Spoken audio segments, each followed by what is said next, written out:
భగవంతుడు ధ్యానం ఎలా చేయాలో, పద్మాసనంలో ఎలా కూర్చోవాలో, మన దృష్టి ఎక్కడ ఉండాలో అన్నీ చెబుతాడు. ఇవాళ యోగా టీచర్ అంటారే, యోగా టీచర్ చెప్పినట్టుగా చెబుతాడు. అందుకే కృష్ణుడిని యోగేశ్వర కృష్ణ అన్నారు. ఎత్ర యోగేశ్వర కృష్ణో ఎత్ర పార్థో ధనుర్ధరక తత్ర శ్రీర్విజయో భూతిర్ధ్రువ నీతిర్మతిర్మమ అన్నారు. కృష్ణుడు యోగేశ్వరుడు కూడా, యోగా టీచర్ కూడా. మీకు అర్థమయ్యేలా చెప్పాలంటే ఈ ధ్యాన యోగం అంతా యోగాభ్యాసం చేయిస్తాడు ఆయన. అందులో అర్జునుడు ఒక మాట అంటాడు, నిగ్రహించుకోవడం చాలా కష్టం కృష్ణ, నువ్వు చెబుతున్నావు కానీ ఎంత యోగాభ్యాసం చేసినా మనస్సును నిగ్రహించుకోవడం కష్టం అంటాడు. ఆ సారాంశమే ఇక్కడ వస్తుంది. మనకి భగవద్గీతలో అర్జునుడి మాటలు, కృష్ణుడి మాటలు అన్నీ కలిసిపోయి ఉంటాయి. మధ్యలో సంజయుడి మాట కూడా ఉంటుంది ఒకటి, మధ్యలో ప్రారంభంలో ధృతరాష్ట్రుడి మాట ఉంటుంది, కలిసిపోయి ఉంటుంది. ఏదైనా కూడా మనకి గొప్ప సందేశాన్ని ఇచ్చేది. ఇదే ఉదాహరణకి ఆ శ్లోకం చూడండి ఒకసారి. మనస్సు యొక్క స్వభావాన్ని తెలియజేస్తుంది. కృష్ణ మనహ చంచలం, మనస్సు ఎప్పుడు చంచలంగా ఉంటుంది. అందుకే ఇందాక చెప్పుకున్నాం మనం.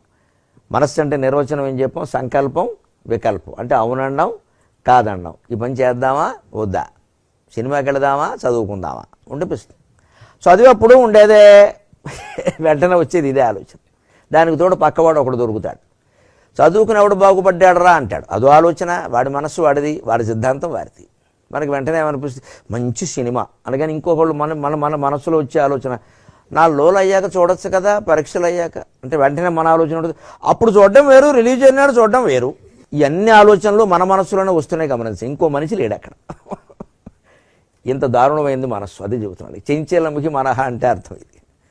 అసలు మన మనస్సు ఇన్ని ఆలోచనలు చేయడం ఏంటి? మనం ఒంటరిగా ఉన్నప్పుడు మీరు గమనించండి, ఎవరు లేరు కానీ ఎవరో మనతో మాట్లాడుతున్నట్టు, దెబ్బలాడుతున్నట్టు, మనం తిరిగి దెబ్బలాడుతున్నట్టు, మనమే నెగ్గినట్టు, వాళ్ళు ఓడిపోయినట్టు, ఓసారి వాళ్ళు నెగ్గినట్టు, మనం ఏడుస్తున్నట్టు అన్నీ వచ్చేస్తాయి.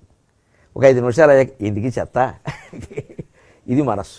ఎటువంటి మనస్సులు అలా నిగ్రహిస్తామండి? చెంచలముఖి మనహ కృష్ణ. ప్రమాధి అన్నాడు.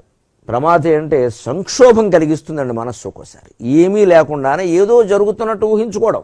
ఇంకా పిల్లలు చిన్నపిల్లలుగా ఉన్నారు, తల్లిదండ్రులు అనుకుంటూ ఉంటారు ఒక్కోసారి, ఇప్పుడే ఎలా ఉన్నాయి పెళ్ళిళ్ళు వ్యవహారాలు, వీళ్ళు పెద్ద అయితే ఇంకెలా ఉంటాయో, అసలు పిల్లలు పెళ్ళిళ్ళకి చేయగలవా, ఇలా ఆలోచిస్తారండి. ఈ పిల్లకి ఇంత చేస్తే 10 ఏళ్ళు అంటే ఇలా ఉన్నాయి కదా వ్యవహారాలు. దానికి కానీ తల్లిదండ్రులైన మా కంగారు ఎలా ఉంటుందంటే, వీళ్ళు పెద్ద అయ్యాక ఎలా ఉంటారో, వీళ్ళు ఉద్యోగాలు ఎలా ఉంటాయో.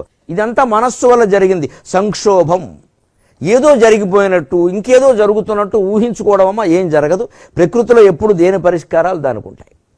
ఎంత తుఫాను వచ్చి లోకానికి దెబ్బ తగిలినా సరే అదే తుఫాను వల్ల కొన్ని లాభాలు కూడా ఉంటాయి మనం గమనిస్తే. ఆ తుఫాను రాకపోతే ఇది జరిగేది కాదంటారు. కొన్ని ఉంటాయి, అది చూడడమే అంతే. అలాగే బలవత్, చాలా బలవత్తరమైంది మనస్సు. దృఢంగా ఉంటుంది. తస్యాహం నిగ్రహం వాయోరివ సుదుష్కరం అంటున్నాడు అర్జునుడు. అంటున్నాడు ఈ మాట. ఆ మనస్సును నిగ్రహించుకోవడం ఎలాంటిదంటే గాలిని ఆపడం అంత కష్టం అన్నాడు. నిజమా కాదా? గాలిని ఆపగలమా చెప్పండి? గాలిని ఆపగలమా? ఆపలేవా? ఏమయ్యా గాలిని ఆపలేము అంతేనా? సిద్ధాంతమేనా? ఆపగలం. నేను ఒప్పుకోను. నేను ఒప్పుకోకుండా ఉంటే మీరు చర్చిస్తారు. నేను ఒప్పుకున్నాను అనుకో ఆయ్ అంటారు. ఆయండం కాదు, చర్చించాలి. గాలిని ఆపగలమంటే మీరు ఆపలేరన్నారు కదా.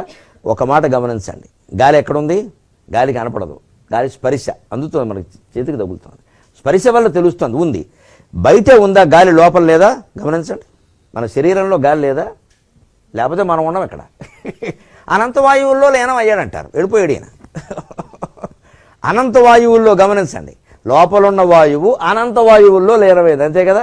అంచేతన గాలిని ఆపలేమో అని అర్జునుడు అనడంలో ఉద్దేశం, కృష్ణుడి యొక్క ఉద్దేశం, భగవద్గీత మనకు అందించిన వ్యాసుడి యొక్క ఉద్దేశం ఏమిటంటే బయటి గాలిని ఆపలేం కానీ లోపల గాలి ఆపచ్చు. దాన్ని ప్రాణాయామం అంటారు. యోగ విద్యలో అది ప్రధానం. ప్రాణాయామం అంటే మనం ఊపిరి పీలుస్తున్నాం చూడండి, ఇప్పుడు తెగ పీల్చేస్తూ ఉంటాం పైకి కిందికి, పైకి కిందికి. అందుకే మనస్సు చంచలం. మనిషి 1 నిమిషానికి 15 సార్లు ఊపిరి తీస్తాడు. మనిషి 1 నిమిషానికి 15 సార్లు. కోతి ఏం చేస్తుంది తెలుసా? అది మనకంటే చాలా గొప్పది, 34 సార్లు తీస్తుంది. అందుకే మనిషి బుద్ధి చంచలమైతే కోతి బుద్ధి అంటారు వెంటనే. ఇంకో గుర్రం బుద్ధి, ఏనుగు బుద్ధి అనరు, కోతి బుద్ధి అంటారు. కోతి మనస్సు చంచలం, మనకంటే చంచలం. మనమే చంచలం, మనకంటే చంచలం. అందుకే మనం కోతిలా ప్రవర్తిస్తే ఏమంటారు? తోకొక్కటే తక్కువ. అలాగా మనస్సు ఎటువంటిదంటే లోపల ప్రాణవాయువుని మనం ఆపాలి అంటే ప్రాణాయామం చేయాలి. ఈ నిమిషానికి 15 సార్లు అనేది ఉందే, దాన్ని మనం నిమిషానికి 9 సార్లు చేయొచ్చు, 6 సార్లు చేయొచ్చు, 3 సార్లు చేయొచ్చు. 1 నిమిషంలో ఒకే ఉచ్ఛ్వాస నిశ్వాస వచ్చేలా చేయొచ్చు. అదే ప్రాణ ఆయామం. ఆయామం అంటే విస్తృతం చేయడం, వెడల్పు చేయడం, వ్యాపింపు చేయడం. ఆయుర్దాయం ఎప్పుడు ఊపిరిని బట్టి ఉంటుంది. ఈ మనిషి ఎంతకాలం బతుకుతారంటే సంవత్సరాల ప్రకారం ఉండదు జాతకంలో. ఈ మనిషి 32,42,43,626 సార్లు ఊపిరి తీస్తాడు అని ఉంటుంది. జాతకాల వాళ్ళు ఏం చేస్తారు, దాన్ని నిమిషానికి గంటకిన్ని సంవత్సరానికి మార్చి సంవత్సరాలు నీకు చెబుతారు. అలాగే మనస్సును నిగ్రహించలేము అంటే బయట గాలిని నిగ్రహించలేం కానీ లోపల గాలిని నిగ్రహించుకోగలం.